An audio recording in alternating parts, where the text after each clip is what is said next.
ಪರಿವರ್ತನೆ ಆಗ್ಯದ. ಈ ಏಷ್ಯಾ ಕಪ್ದಲ್ಲಿ ಅವ್ರು ತಮ್ಮದೇ ಶಕ್ತಿ ತೋರಿಸ್ಬೇಕು ದುಬೈದಲ್ಲಿ ಅನ್ನುವಂಥ ತಳತಳಿಕೆಯಲ್ಲಿದ್ದಾರೆ. ಯಾಕೆ ಹೊಸ ಹುಡುಗರು ಆವೇಶ ಹೊರಪು ಎಲ್ಲ ಇರ್ತದೆ ಅದರಲ್ಲೇ. ಅದು ಬೇಕು ಜೋಶ್ ಇದ್ದರೆ ಗೆಲ್ಲುವ ಶಕ್ತಿ ಹೆಚ್ಚಾಗ್ತದೆ.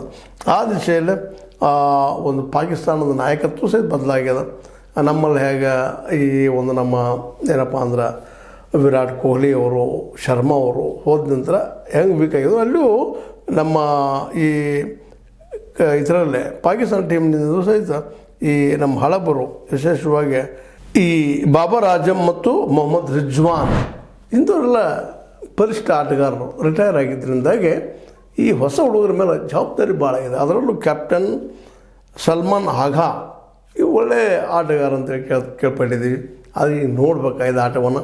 ಅವ್ರ ಜೊತೆಗೆ ಅನೇಕ ಹೊಸ ಹುಡುಗರು ಫಕರ್ ಜಮಾನ್ ಅಂತೇಳಿ, ಹಸನ್ ನವಾಜ್ ಅಂತೇಳಿ, ಕುಸ್ತಿಲ್ ಶಾ ಅಂತೇಳಿ, ಸಯೀಮ್ ಅಯೂಬ್ ಅಂತೇಳಿ, ಸಲ್ಮಾನ್ ಆಗಾ ಇವರು ನಾಯಕರು ಈಗ ಗೊತ್ತದೆ ನಿಮಗೆ, ಹುಸೇನ್ ತಲಕ್, ಗಾಯಿಮ್ ಅಶ್ರಫ್, ಮೊಹಮ್ಮದ್ ನವಾಜ, ಮೊಹಮ್ಮದ್ ಹ್ಯಾರಿಸ್ ಹೊಸ ಹೊಸ ಹುಡುಗರು ಬಂದಿದ್ದಾರೆ.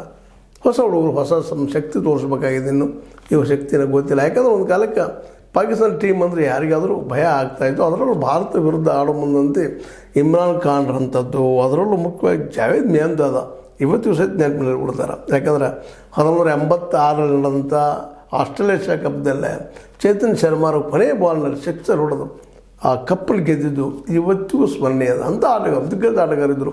ಇನ್ನೂ ಅನೇಕ ಆಟಗಾರಿದ್ದರು. ಅದು ಸುಲಭವಾಗಿ ಭಾರತದ ಪಾಕಿಸ್ತಾನ ಸೋಲುವ ಟೀಮ್ ಆಗಿರಲಿಲ್ಲ ಅನ್ನೋದು